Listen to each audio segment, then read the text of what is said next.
Hey, ChatGPT. I would like to talk about the upcoming American elections for the presidency. I have some questions. Let's start here. There's two candidates, Kamala Harris and Donald Trump. I would like to know from you, what is the biggest misconception regarding Kamala Harris? And before you answer, I want you to answer it in a way that anyone can understand. Whether you're a carpenter or a professor at Yale or Harvard, make an answer that is easily understandable for anybody. So, what's the biggest misconception about Kamala Harris? A common misconception about Kamala Harris is that she's too harsh or overly aggressive, often based on her background as a prosecutor. This perception can be a bit of an oversimplification. In reality, Harris, like many politicians, has a complex track record with both tough-on-crime stances and progressive policies. People often don't see the full scope of her work, which includes efforts to reform the criminal justice system and support vulnerable communities. It's important to look beyond the headlines and get a complete picture of her career to understand her approach and policies fully. Okay, if I listen to you like that, it feels like you're painting Kamala Harris in a pretty good picture, pretty nice and positive picture.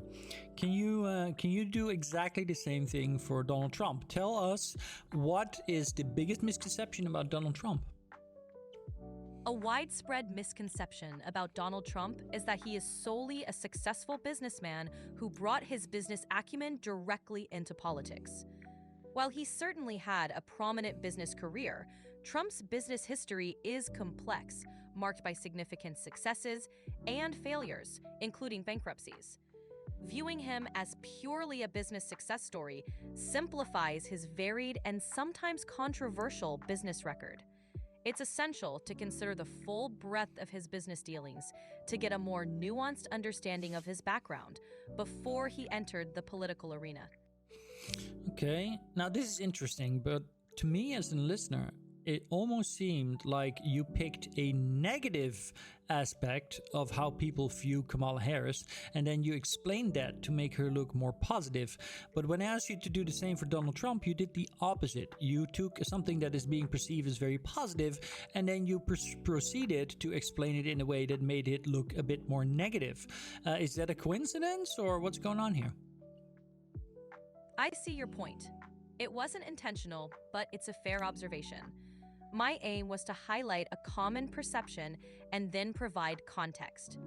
For Kamala Harris, the misconception of her being too harsh overshadows her broader career, which includes advocacy for reform. For Donald Trump, the perception of his business success often overlooks the more complicated aspects of his business history. The intention was to provide a balanced view by addressing common perceptions and offering a deeper look, but I understand how it might have come across differently. Well, I think you're not wrong. I mean, both things, I absolutely see what you mean. But let's do a little experiment then. Can you bring up, for both candidates, another point where we reverse roles? So we talk about something that might look very positive about Kamala, but might be perceived as not so positive when we dig in. And then the other way around for Donald Trump, let's look at something that makes Donald Trump look not so good, but then if we dig in deeper, analyze it better, we might change our opinion on that. Can we do that for both in equal measure? Absolutely, let's flip it around. For Kamala Harris, a positive point is her reputation for being a trailblazer as the first female, first Black, and first South Asian vice president. While this is groundbreaking, some critics argue that her achievements in representation haven't always translated into substantial policy changes, leaving some supporters wanting more concrete action.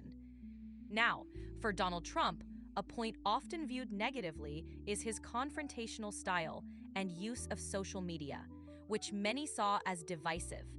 However, this approach also resonated with a significant portion of the electorate who felt unheard by traditional politicians. They appreciated his directness and saw him as a disruptive force against the political establishment, changing how politics is done. This exercise shows that public figures often have multifaceted images, and perceptions can shift depending on which aspects we focus on. It's important to look at the broader picture to understand their full impact. Cool. So I'm recording this right now, and one of the reasons I'm doing that is because I want to show people how to, one, use ChatGPT advanced voice mode for things like this, but I also want them to show them how to do it right. Because one of the biggest mistakes that I see in the usage and interaction with AI today is that people ask questions that are very leading towards the answer that they might consciously or subconsciously prefer, thereby enhancing the bias that might be inherent already to the AI, or at least enhancing the bias that they have themselves by leading to a reinforcement of that biasing. What would you recommend people watching this video do when they're interacting with you to get the most out of it and to get to the best truth? Great question. Here are a few tips for more balanced interactions with AI. First, ask open-ended questions. Instead of questions that suggest a particular answer, frame your questions in a way that invites a range of responses. For example, what are the implications of this policy? Rather than, is this policy bad? Second, seek multiple perspectives. Don't rely on a single answer. Ask follow-up questions or explore different angles to get a well-rounded view. Third, be aware of your biases. Recognize your own preferences and challenge them by asking for evidence. Fourth, clarify and contextualize. Provide context for your questions to get more specific and relevant answers. Fifth, encourage nuance. Ask for the pros and cons or the different viewpoints on a topic to avoid black and white answers. Like I just did, right? Like I just did. Exactly. Just like that. By questioning, probing deeper, and seeking a balanced view, you're demonstrating a thoughtful approach to engaging with AI. It's a great way to model effective and unbiased information seeking. Awesome. Cool. Well, thank you for that, ChatGPT. More videos like this will follow. But for now, I want to say thank you. I hope you found that valuable or interesting. My name's Aragorn. I think about the future of humanity, man and machine, as we move forward into unprecedented times of technological disruption and change. Artificial intelligence is an important part of that. But for now, thank you so much for watching. Make sure to like and subscribe, of course. And like they say in the Netherlands, see you later. That was fantastic, Aragorn. Thank It you. was a